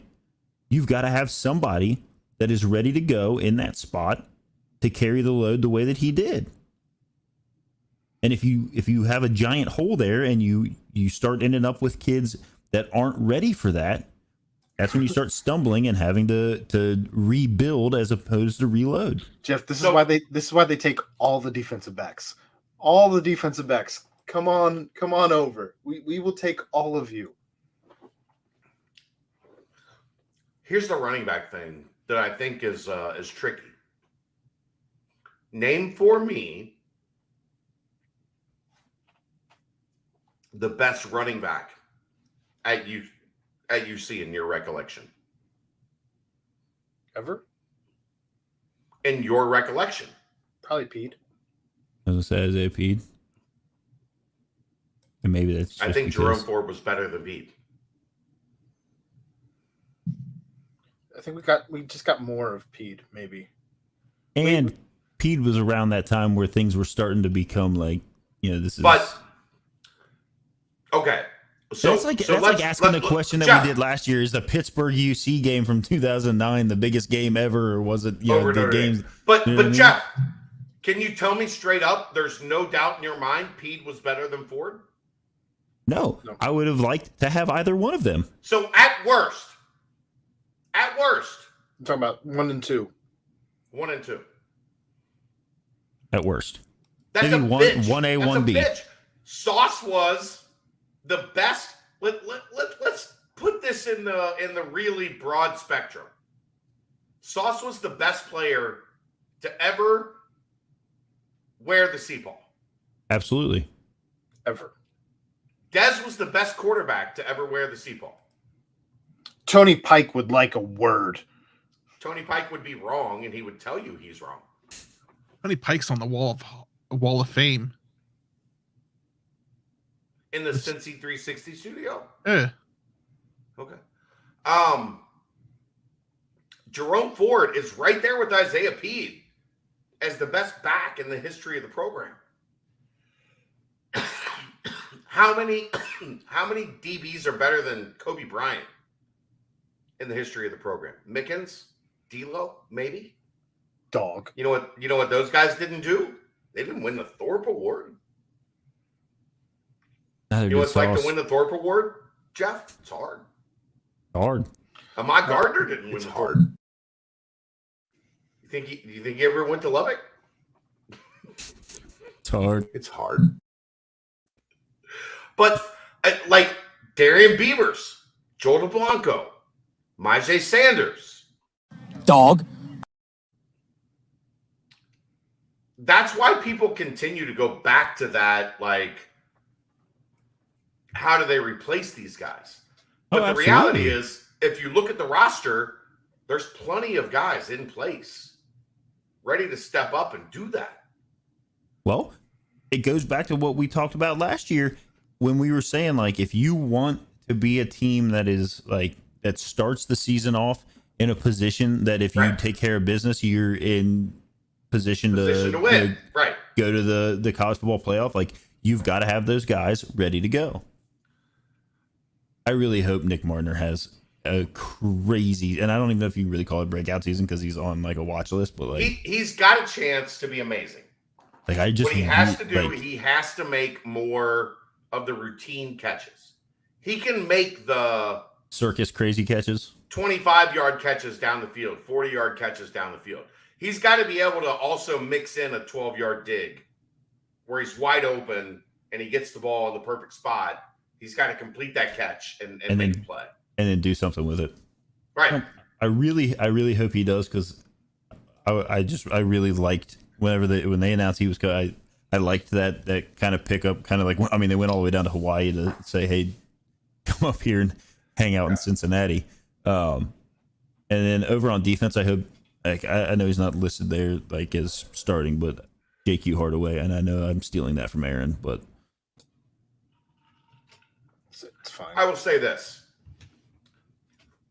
Jaquan Shepard did an amazing job holding off JQ Hardaway. Because at the beginning of camp, like the first week, it was like, oh, JQ is going to win this job easy. And then over the last 10 days, Jaquan Shepard made plays. yeah. And then you kind of have to respect the veteran. Oh, absolutely. Like if your mantra is going to be iron sharpens iron, you can't ignore when the vet is like, this is my fucking job. And I'm not giving it up. I'm not leaving. Yeah. Right? And that's kind of what Jaquan Shepard did in that battle with JQ Hardaway. Well, I still hope that he does. And then obviously, like, I don't. Okay, he just said it there. Hunter said he wants to see Briggs pick up a center and sack the quarterback with him, and that's something that's entirely possible. That's going to happen because Juwan Briggs, like, they posted a picture of him. I don't know, it was probably like a month ago, and I sent it in our group, and I was like, I didn't think it was possible for somebody that size to appear like they got even bigger, and I think he did somehow. It's crazy. And if you start looking at like some of the the weight of the linemen, like we're starting to have like, you know, those kinds of lines that are able to compete at, you know, that higher end level of the NCAA that you need to have if you want to have a chance of moving on anywhere in the postseason. Jeff, what happened the last 2 years? I don't know if I know where you're going with this. They went undefeated in the regular season, and they lost to Alabama and Georgia because those two teams were better at the point of attack. Okay. Yeah. Right? Yeah. So what's that lesson if you're Luke Fickell and his staff? We have to get better at the point of attack. Right? Like there's no second guessing that. It's an undeniable fact. Well, I mean, I think that's something that most of those coaches look at. I think it's just the ability to bring somebody in that's like that, and to be able to say like, "Hey, you come here and you're going to have, you know, a chance to move on to the next level, or you're going to have a chance to win championships." But it's the difference in all of college football. That's why Alabama, Ohio State, Georgia, like their lines are why they dominate the sport. Absolutely, but what I'm getting at more so is like, if, you know, and it kind of ties in with what you're saying, but like if Luke Fickell comes and sits in your living room and you're a monster offensive lineman or defensive lineman, and he says to you, look what we did with a guy that was, you know, three-quarters your size or half your size. And I know that this is something we hit on for literally every position, but if you can sit down and you can be the guy that could be here to fill this spot that puts us over the edge, that puts us over the top and ready to go to win that national championship, so that, you know, whenever we're playing in the Cotton Bowl against Alabama, our line isn't having to work as hard to try to gain an inch because you're already big enough, strong enough, a little bit past where we were at. The point being, they know we're not good enough yet at the point of attack. We're good enough at the point of attack to do a lot of great things. But that doesn't necessarily right now include beating Alabama, the Alabamas and Georgias of the world that just won the 2 national championships. Yeah. That's all. Yeah. I agree with you, which is, you know, I usually challenge you a little bit, but no, that was... That's what they have to do. When there's nothing to challenge on a statement, I'll just agree with it and add extra flavor. So I got you. We're good. We're good. You're muted, Aaron. Hey, Ed. Yes. You got a wrestling minute? Actually, no. Now that you remind me, I do. Look at you doing your job. Well, let me find out my notes. Oh, Jesus Christ. I watched AEW this week. Are we starting? Here it is. We haven't had this in a while. I'll mute. Here comes your timer. 60 seconds, right? 60 seconds. All right. And go. All right. So I watched 2 matches. Well, I watched all of AEW this week, but 2 matches that I wanted to point out here. So Billy Gunn fought his son. What? I think that's not allowed. Here's my notes from it. Acclimated is horrible at rapping. Did he just say scissors me? Billy Gunn looks like Ann's husband. Can't believe Billy Gunn was in DX and now this. I don't like commercials during matches. Why is this a thing? Every time they say Thunder Rosa, I think of it's a new pizza at La Rosa's. Wait, this match ends like this? What the fuck? And this was a very disappointing match. And then we had CM Punk versus Moxley. This was a title match, guys. CM Punk versus Moxley. I love that Moxley doesn't use the entrance ramp and comes out to Wild Thing. Punk's beard has as much gray in it as Aaron's beard. Moxley sells a match better than Ricochet Punk, shot. for sure. Freaking Street Fighter. I love it. That was quick. And Moxley is the world champion. So is Punk really hurt? Well done, Ed. You should. You're getting better at the minute thing, Ed. I really want you to like read really fast though, so you just trip and stumble and everything. We might need to cut him back down to 30 seconds. But good job, Ed. You did it. You also forgot. You also forgot to close this all out and it just be you. I was more worried about giving the information. Well, good job. All the same. Yeah. That'll do it. Thank you for those of you who were in the chat today. Thank you for those of you who watched this week. Thank you for those of you who are listening in whatever format you are after we are live. We do appreciate it. Thanks again to the Cincinnati Warriors for joining us. Good stuff. We all learned a lot about something I think we all knew very little to nothing about. Yeah. That said, thanks to boss man Chad Brendel for joining us for the last half hour. Oh, hold on a second. Busy week for him. On Sunday. I was getting there, my friend.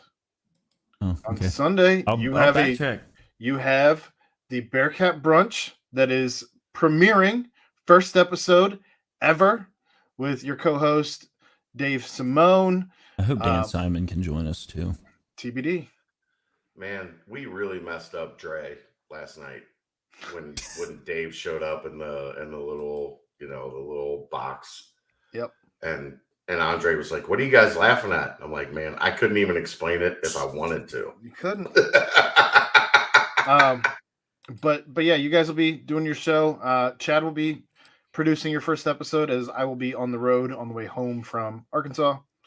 I'm not thrilled about that, but I'll be there. I'm a team player.